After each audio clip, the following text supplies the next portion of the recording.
I've been waiting to talk about this. I've been looking for others with similar experiences, or I don't know. Maybe I hoped I was insane. Months have passed, and I still don't have the slightest idea what to believe. But no matter what is true and what isn't, the memory of what happened to me is as true as can be. And every time I put my hand to a door, I tremble. I was looking for a house in the surrounding area. I know being a homeowner at 27 seems like a dream. I know I've been fortunate.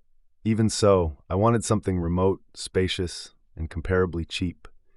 I'd been looking for something nearby, but everything even close to a larger city quickly ran out of my price range. It wasn't until I started looking at the rural outskirts that I started to see something realistic. I'd been to 4 open house showings in the past week when I came across an ad that looked too good to be true. Another open house, but this one was just perfect. Apparently they were looking to make a quick sale after a previous deal had fallen through. I made my way to a small nearby town called Tomskog. There was a little billboard with a blue sunflower greeting me, and I took a hard right down a street named Sunplenty Road. There were only 5 houses there, and the one I came to look at was at the far end. Even from a distance, I could tell I wasn't the only visitor. I parked on the street outside and took in the sights. There was an open house sign outside, again with the sunflower logo. There was a separate garage, and the house itself was smaller than expected. Homely but small. I was greeted by a cheerful man. He had thick glasses, a receding hairline, and the kind of fun uncle smile that told me he could get away with anything. "Come on in," he said. "You're gonna love it." There was me, the realtor, and 3 other people, a middle-aged couple and a younger woman. She had this messy black hair that kept poking her in the eye. Even at a glance, I could tell the young woman was distraught. She wasn't even looking around the house. She seemed more interested in the people wandering about. The house had a simple and open layout. The bottom floor had a bathroom, a separate study room, an adjoining kitchen, and a lounge area. There were stairs leading to a sort of catwalk on the second floor, making the main room wide open. The second floor had another bathroom, a bedroom, and a guest room. It had this sort of sullen 70s vibe with gray and white flower-patterned wallpaper. There were little scuffs and tears pretty much everywhere, but the house itself seemed fine. The realtor, Anders, showed me all the details of the kitchen. He assured me that most of the appliances were to be replaced before the next homeowner moved in, and proudly displayed the new garbage disposal. It was a nice enough setup, but I couldn't tear my eyes away from the young woman standing outside the study. I got the feeling that she was standing guard. As the middle-aged couple walked downstairs, they asked her if they could have a look. "No," she answered with a shrug. "You can't." "Don't mind her, Anders," the realtor smiled. "Of course you can." "No," she insisted. "They can't." Anders walked up to her and leaned in. His demeanor shifted. They argued back and forth, and I could hear her repeat, over and over, "This is not what we agreed to." The middle-aged couple and I just looked at one another. While the realtor and the young woman argued, we introduced ourselves. I smiled and gave them my name. They were named Helen and Sebastian, or Seb for short. Typical Midwestern salt-of-the-earth kind of people. They were suffering from an empty nest and seemed to want a place to start over. They made no secret about being interested in the place, although Helen wasn't sure about having no direct access to the garage. Seb, on the other hand, wasn't sure about the soil. He wanted a proper garden, and the soil seemed ill-fit to sustain greenery. Still, Helen smiled. "Best place we've seen so far." "Sure is," added Seb, giving Helen a little shake. Anders kept arguing with the young woman. I could overhear her name as Whitney, and she was not willing to cooperate. Finally, Anders just pushed past her, putting his keys in the lock. "Right this way. We'll just take a quick peek." "We're not done there," she said. "You can't just—" "It was supposed to be packed up, Whitney. I can't help that you're late." "That's not. Please give me an hour. You've had plenty of hours." He clicked the door open and pushed it in. The 3 of us gave Whitney an apologetic look as we stepped inside. The study was a mess. Old clothes strewn across various furniture, loose papers and books haphazardly thrown across a musky desk, an entire wall of bookshelves full of textbooks ranging from discrete mathematics to philosophical physics. I stood there for a few seconds, taking it all in. Whitney pushed past us, grabbing an empty box from the floor. "Don't touch anything," she sighed. "Just look at it and leave." Anders leaned over to us, lowering his voice. "You have to excuse her," he whispered. "There were some complications with the former owner." "Oh, she's the daughter?" Seb asked. Anders nodded. While Anders told us about the east-facing windows and the top-of-the-line air conditioning system, I couldn't help but to keep my eyes on Whitney. She was rummaging through the desk, dropping mementos, pictures, and notebooks into one of her many cardboard boxes. I could tell she was sleep-deprived. She kept yawning. Anderson seemed eager to just leave Whitney to her grieving, while Seb kept to the practical details. He checked the hardwood floor, the insulation on the windows, the wall linings for pests. At one point, he almost knocked over a coffee table, and Whitney came running. She caught a vase that was about to topple off the table. Don't touch anything," she cried out. "Just, if you have to be here, stay still." "I'm sorry," Seb said. "I was just go over there." She waved her hands around, shaking the vase. There was a little rattle coming from it. She shook it again, and I could see the color fade from her cheeks. Carefully, she tipped the vase, and something dark plopped into her hand. A large bronze key. Whitney pulled her hand back, letting the bronze key clatter to the floor. She covered her mouth, forgetting how to exhale. We just looked at her, having what seemed to us like a mental breakdown. "Nobody moves," she gasped. "Nobody. Do anything." We all just stood there. Helen and Seb barely breathed, and I was suddenly hyper-aware of how still my feet were. Anders wasn't impressed. If anything, he was fed up with this. He rolled his eyes and picked up the key. "Whitney, I'm sorry, you're going to have to wait outside. Please put that down. You can put it with your things and take it outside. Just don't move. You don't know what you're—" Anders opened the door, stepped out of the study, and headed straight for the front door. Whitney dropped everything and ran after him. The rest of us followed suit. "Wait," she called out. "Please wait." As soon as Anders put his hand on the front door, Whitney stopped dead in her tracks. "Anders, please, I'm sorry," she said. "Just step away. Give me the key. I'll leave, I promise. I swear. That's enough of that." "No." He opened the door and took a step forward. The bronze key passed the threshold. We'd all stepped into the main lounge by now, and I heard the door to the study slam shut. There was a sort of pressure shift, making the wind move through the main lounge. Every door in the house slid shut with a click, all except the front door, which was wide open. But there was nothing there. Not nothing as in no one standing there. No, nothing as in a nothing, just a blank black space, a viscous fluid where sunlight ought to be. Endless, abyssal ocean. I stared at it, mesmerized. The contrast of the bright sun coming in from the windows, bouncing off the ripples of this deep ocean doorway. And there, in the dark, humanoids. Tall, elongated silhouettes. Anders stepped back, but it was as if parts of him refused to move. His arms were locked in place, seemingly by an invisible force. And as he stepped back, something started pulling him in. His limbs grew long and twisted, his knees bending and snapping at impossible angles. His scalp pulled backwards, the loose skin of his face revealing the bottom white of his eyes. Help. It was all he managed to say as he was pulled into the dark. Limbs were quietly ripped from his sockets as his human frame was bent, twisted, torn, and mangled. Black water mixing with marrow as dark shapes turned Anders into what resembled an underwater cloud of flesh and cloth. Whitney threw herself forward, slamming the door shut, leaving the bronze key on the floor. Screams erupted, and I didn't even notice they were mine. It was this primal force being pulled out of me, this need to scream, like a baby desperate for her mother. Helen backed into a corner and sunk to the floor. With Seb trying to get up, she couldn't, trying his best to comfort her. Whitney just sat there looking at the bronze key, her face breaking out in cold sweats.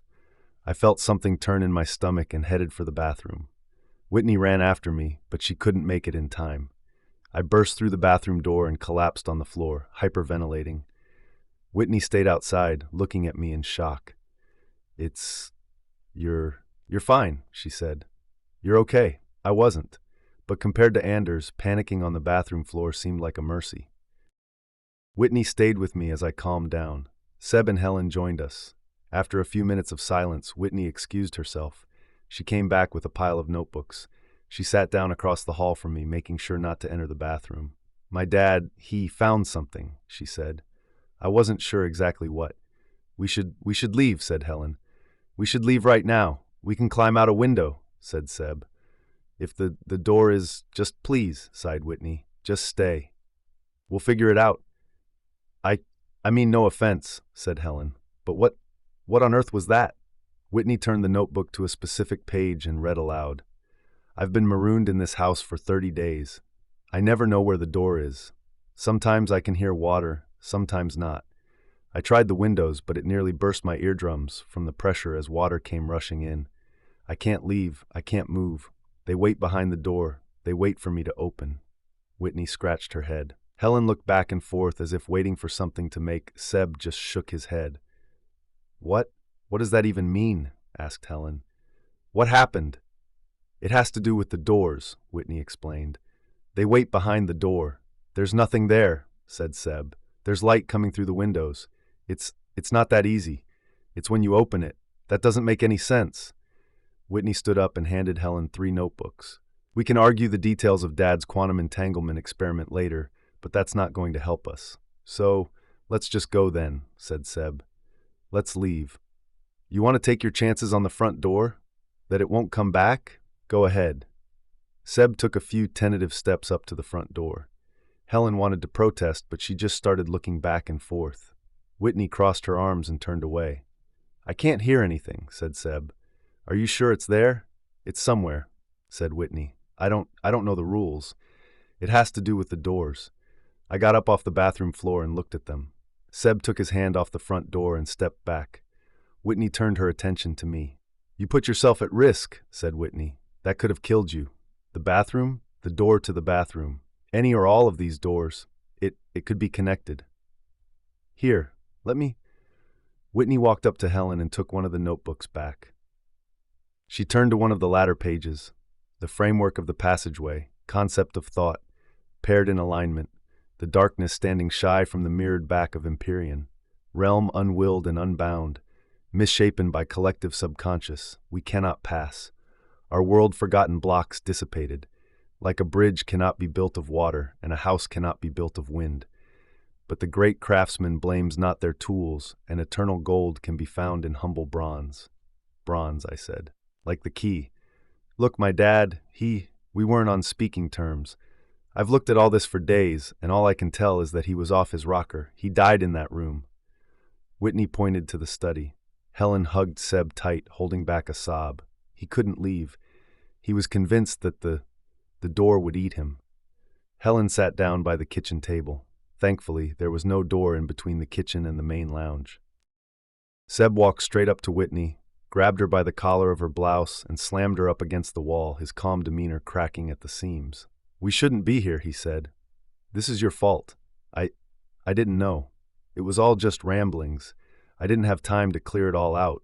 How could I have known? You recognized the key, said Helen. You chased after him. You asked him to wait. That's the only part that keeps coming back, Whitney yelled. Check the notebooks. The key, it's everywhere. It's everything. So what do we do? Seb asked. Do we use it or destroy it? Whitney looked at the pile of notebooks she'd managed to gather from the study. It was only a handful of everything we'd seen in there, but it might be enough to get some semblance of an answer. The house had 6 doors. The front door, the bathroom door, the study room door. On the top floor, there was another bathroom door, a door to the guest bedroom, and the main bedroom door. The bathroom door on the bottom floor was already open and considered safe. I could step in and out without a problem, Whitney explained as best as she could. Her father had grown increasingly paranoid since divorcing Whitney's mother. He'd locked himself in his house, committing fully to his studies. He'd always been a bit agoraphobic, and having a reason not to leave the house was a bit of a blessing in disguise. But over time, that blessing turned into a curse.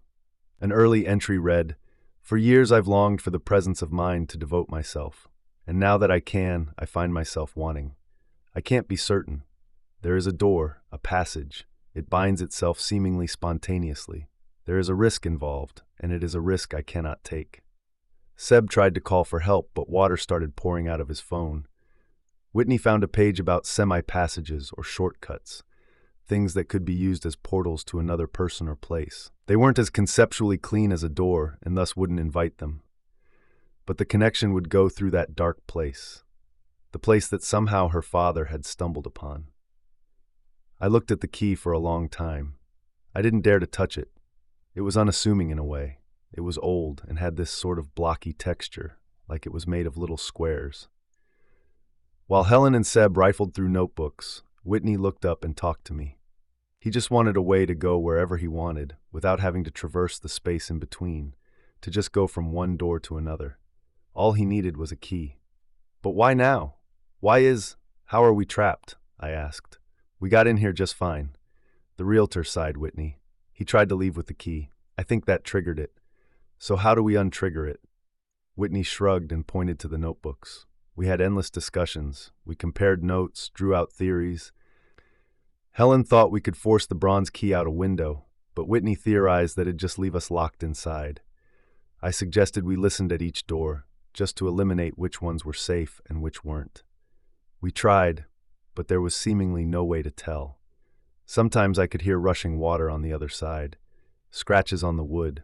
Other times, nothing. Even going back to the same door, it'd sound different each time. We considered opening several doors at once. We spread ourselves out. I was at the upstairs bedroom door, right next to Seb by the guest room door. Whitney was downstairs by the study door, and Helen insisted on the front door. We all put our hands on the handles. I wasn't sure if I could hear something on the other side or not. My heart was pounding too loudly. There were 6 doors, 5 were closed, 1 open.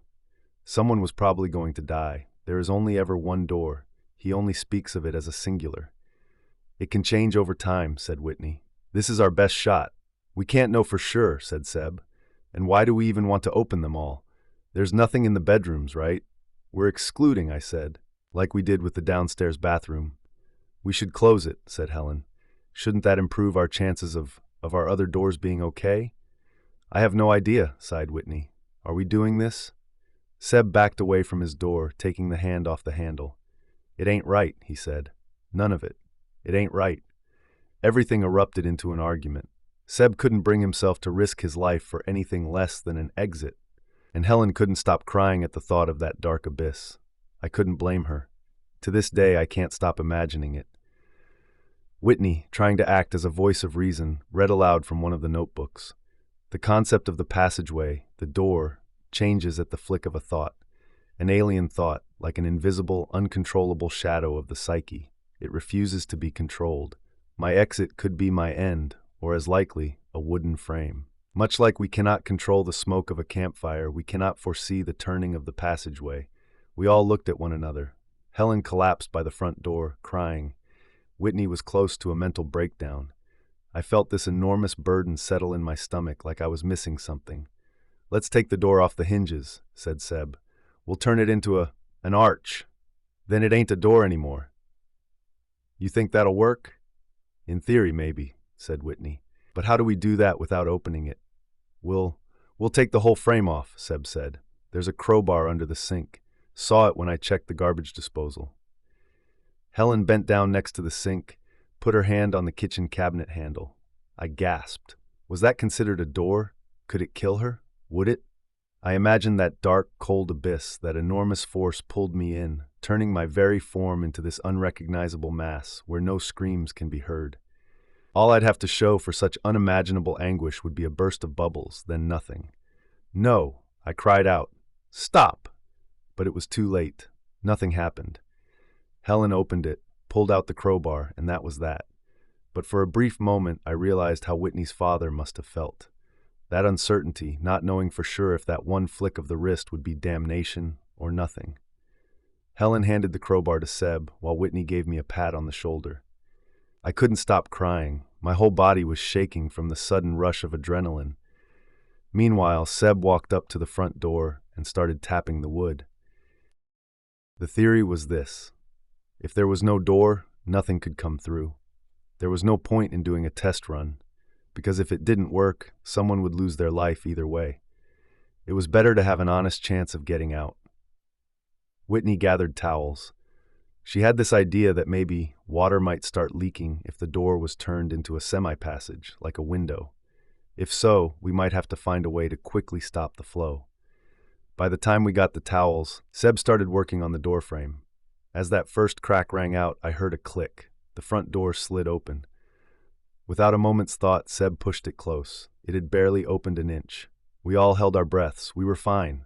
Nothing was happening. It's clear, Helen called out. There's nothing there. I saw it. It was nothing. It can change, Whitney yelled back. We can't take that risk again. Like hell we can't. Seb put his hand on the front door, but Whitney tackled him. The crowbar fell to the floor as Helen rushed forward to help. Listen, Whitney yelled. Just listen. A rumble, like a great whale passing in the distance. It was right there on the other side of the front door. Without a word, they all stood up and backed away. The door shook from the passing force. Something was definitely there. Then the rest should be fine, said Seb. We can get to the study. Whitney nodded, and the two of them burst into a sprint. Helen wasn't convinced, but didn't know what to say. Whitney dropped her crowbar, and as she bent to pick it up, Seb opened the door to the study. Darkness. No. Panic exploded. Helen grabbed his arms, trying to pull him out. Whitney crawled backwards, closing her eyes and covering her ears. I couldn't watch. All I heard was Helen, screaming his name over and over. There was a gargle, a scream turning into an inhuman screech, like a burning pig. Sebastian, Helen kept repeating. Sebastian, Sebastian. There was a click, and then nothing but crying. I looked up to see Helen collapsed against the study door. It had slid shut from the pressure on the other side. I'm coming, Sebi, she cried. I'm. She opened the door again, and there was the study, just as we'd left it. Helen collapsed on the floor, curling up into a fetal position. She kept making this childlike yowling, scratching the surface of the hardwood floor, as if trying to dig Seb back into reality. But there was nothing left, not even water droplets on the floor. Then there were her arms. She'd held on until the door had slammed shut. Her sleeves were torn and her arms bloody. Not much, but there were these round little suction marks. They were already bruising, with spots of blood poking through the skin. I sat by Helen as Whitney started rifling through the study. There were more notebooks, more theories, more diaries, notes about experiments, clever tricks, and attempts. So far, every idea to understand the rules were in vain. We couldn't make sure. No matter what, we could never be truly sure. 2 open doors, 4 closed. I don't know how many hours passed. I managed to get Helen to the couch, but she was inconsolable. She could barely comprehend words anymore. She didn't blink, and she could barely breathe. There were no coherent thoughts in her mind, just darkness, this awful, soul-sinking darkness. Whitney propped up the open doors with books and towels to make sure they wouldn't accidentally close. All the while, she kept trying to convince herself. We keep opening them one by one, she said. If we can get it to manifest in one single place and keep that door open, we should be able to leave by another. The sun had started to set outside. For all intents and purposes, this still just looked like a house. The windows were clear, showing the greenery outside. Maybe it was all a lie. Maybe none of it was really happening. But looking down at Helen and her unblinking eyes, I knew it was the realest thing I'd ever experienced. There's 3 of us, I said. 4 doors. We can't make it. No, that's perfect, nodded Whitney. We open all but the front door. It manifests. Then we can get out through the one safe remaining door. Unless we all die. There's nothing that says it can only be in one place. It is implied, said Whitney. If you have a better plan, just tell me. But unless you want to starve to death, we gotta... Starve? I interrupted. Is that what? I looked back at the study, where Whitney said her father had died. No words were necessary. She took a deep breath and nodded. He couldn't bring himself to try, she said. So we have to ask ourselves what we want, a long but certain death or a violent risk at life. The fridge, the freezer, and all the cupboards had been cleared out. Whitney found some raisins for us to share while we pondered what to do. Helen couldn't eat. She stared blankly ahead, waiting for her mind to come wandering back. It was dark outside. Whitney rolled the bronze key between her fingers. I wonder how he did it, she sighed. He never made any sense to me. Maybe it doesn't make sense, I shrugged. At least not to us. Then what made him so special? Well, he did have a lot of books, I said, reaching into a pile we'd gathered from the study. Just look at some of these. Astrology of Abraham, Channels of Esoteric Geometry. I like this one, I said, holding up a little red book. Diary of Emmett Rask, right. But it doesn't beat the... Whitney pulled out another book from the pile, turning it over. The 13 Faiths of the Blameless Mother. I shook my head, looking over at Helen. A handful of raisins slipped between her fingers. She didn't even bother closing her hand. Looking back at Whitney, I sighed. You're right, I said. We have to try. So we did. We lined ourselves up on the top floor, Helen on the far right, near the bathroom. I was on the far left, by the guest room. Whitney was in the middle, by the bedroom. Helen didn't understand. She just mimicked us. We're going to open on 3, said Whitney, and no matter what we see, just run. Run downstairs and just go. Get out. I nodded. Helen didn't. 1. I tightened my grip. I saw Helen follow my lead, giving me an exhausted look. She could barely keep her eyes open. 2. I started doubting which way to turn the doorknob. I'd turned a million doorknobs throughout my life, but that was the first time I'd really thought about which way to turn it. I imagined myself hearing water, bubbles, distant rumbles. I tried telling myself that it was all imagined, fake, tricks of the mind. But in my heart of hearts, I knew it wasn't. 3. We opened our doors. All I saw was a well-made bed, a bag of toiletries, probably Whitney's. I left the door open and turned around. Helen was smiling as the darkness welcomed her. Come on, Whitney screamed. Leave her. The door to the bedroom was open, clear, but I was standing just 10 feet away from an endless abyss. Helen looked at it as if searching for something. She touched the surface with an outstretched hand. Seb, honey, she cried. Sebi, please. A pulse shot through her. I could see the hair on her arm stand up, her veins turning black. Oh, Sebi. In an instant, her flesh unraveled as it flayed itself from the inside out. Her screams stifled as something pulled her in, leaving splotches of blood behind from the outline of her feet. A pained moan escaped her, only to be turned to harmless bubbles in the pressurized void. Whitney grabbed me by the neck and pulled me downstairs. We ran to the front door. We looked back a final time, just to make sure it was still manifested upstairs. It was still there. We'd sacrificed Helen, but we'd make it out. Whitney pulled the front door open and stopped. Darkness. We'd been wrong. Whitney turned to run as an impossibly long arm grabbed the flesh of her back, straight through her clothes. It pulled her back. I crawled away, not being able to close my eyes. Help me, she cried out. For God's sake, fucking help me. I shook my head, not knowing what to do. I'll never forget those desperate eyes. The betrayal, the pleading. She fought every inch of the way. She dug her nails into the hardwood floor. She kicked, she pulled, she screamed. But for every second she stayed, the more painful it was. With a final snap, the fingers dug into her spine, folding her like a lawn chair. A lifeless body dragged across the floor, unceremoniously pulled into the dark with a quiet squelch. And the door, slightly damaged by Seb and his crowbar, slid shut. I was all alone. The door to the guest bedroom and the main bedroom remained open. There was the bathroom and study downstairs. Just 2 closed doors left. The bathroom and the front door. Both closed. Both. Wrong. There was no right answer. I must have stayed there for days. I found some trail mix in Whitney's bag. I had water. I could shower. I had a change of clothes. I scoured the notebooks over and over and over, trying to find the slightest hint on what to do. There had to be some way of knowing for sure. There had to be. It wasn't until I came across a final note that I realized it was over. It read, "By will alone, we cannot make ourselves right. Right is right, independently of our actions and intentions. We cannot control that which never was, and we cannot be part of that which will never be. There could be no more perils for me to face, and yet I cannot bring myself to leave. There is no certainty in the unknown, and I choose not to live by chance alone. I cried myself to sleep at night. I banged on the walls. I even tried opening a window, only to have my left eardrum blown out from the pressure drop.